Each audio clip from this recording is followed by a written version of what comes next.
throughout each year.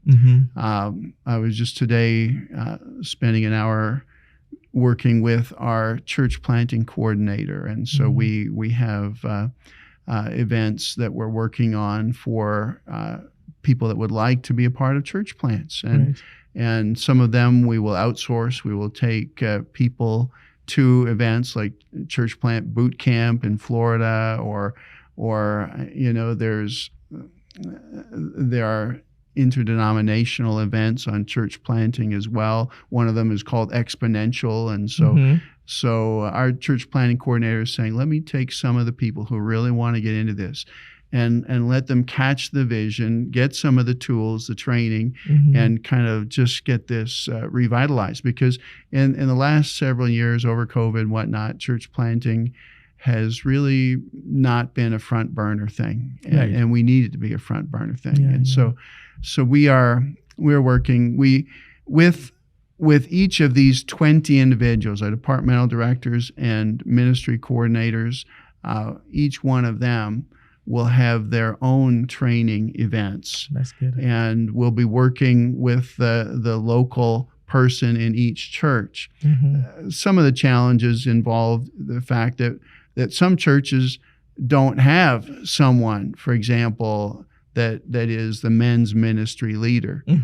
So one of the first things is to move men's ministry. We need to get a local leader in each church, and be able to work with those. So we're picking up the pieces after COVID.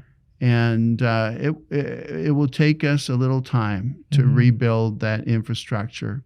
But by God's grace, we're eager to see every member engaged in ministry, and we will help to see that they are trained and equipped and empowered. Amen. Yeah. I'm looking forward to that. And I'm sure you're going to have some form of initiative that allow people to know how and when and where they can access this training. Oh, absolutely. Yeah. Absolutely. I mean, these will be big events. The three core events will be, say, one in Edmonton, one in Central Alberta, one in Calgary. And so these will be events where we will have all of our departmental directors present, and it'll be a big Sabbath. It'll be a great celebration event, and then we can do some training Sabbath afternoon. Some of it will be better if we do it on the Sunday, but these will be big weekends, big, everybody will know about these. That's right. I'm looking forward to it. Then we will also have our departmental directors visiting the churches, the local churches, and they'll preach Sabbath morning, and then in the afternoon they'll be doing some local training events, and that will happen.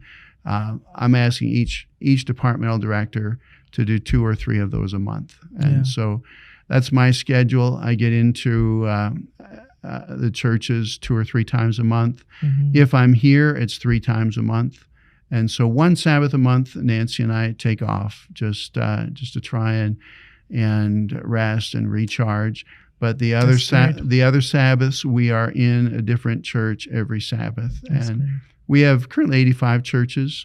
It's going to take us a little over 2 years to get around all of them, but we will get in every church. You'll get in it. 85. Oh, how many members? Currently almost 13,000, just shy of 13,000. It's a lot. And it's the second largest conference in Canada. BC is not far behind us, and Quebec is not far behind BC, but Ontario is way ahead. Yeah. I want to be respectful of your time. So the show is that I'm doing is called Amidst the Odds. And as the name suggests, it's talking about the stories amidst the odds. And fundamentally, amidst the odds is the cross. Yes. That's like the logo. That's what the I love the logo, by the way. And it's the cross that's amidst the odds. But everyone has a story. Amidst suffering, amidst pain, amidst the stuff that could take you out in life, there's a story. What is your amidst the odds story? Well, my amidst the odds story really goes back to my conversion.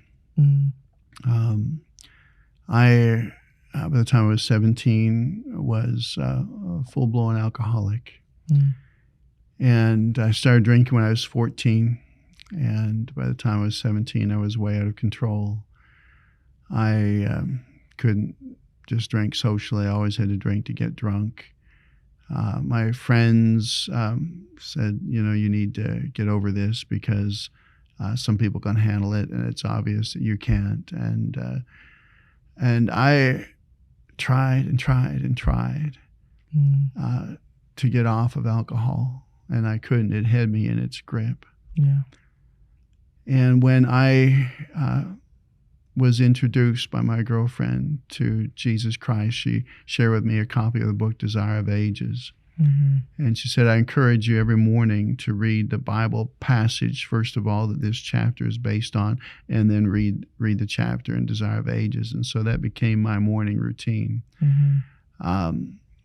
Read the Bible passage, read the chapter in Desire of Ages, and then pray about what I had learned. And I was developing a devotional life, and I was falling in love with Jesus. Yes. My goal was to get to know him. But what I didn't realize is that he was changing my life. And I'll never forget the day I walked into school. I was the male co-president of our high school, 1,200 students, and we had a system where there would be a male and female working together as co-presidents. And so I was pretty high profile on student council. And one of the other guys at student council, as I walked into school one morning, he said, "What has happened to you?" I said, "What do you mean? Nothing has happened." He says, "Oh, yes." He says, "You're different." I said, "I'm not different." He said, "You are different." And I had never realized that spending time alone with Jesus each day was changing my life. I wasn't trying to change my life. I was just trying to get to know Christ. Yeah. And the long and short of it is, when I knelt by my bed one morning and received Christ as my leader and my forgiver, he literally took away my desire to drink. And that was a miracle. I couldn't quit. I think God knew I couldn't quit. So the only way that you'll ever do this is if I do it for you.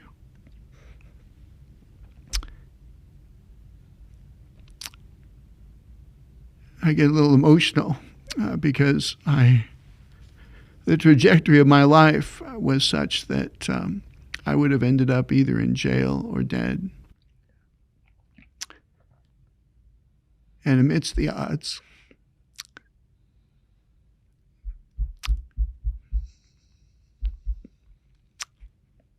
Jesus saved my life, literally.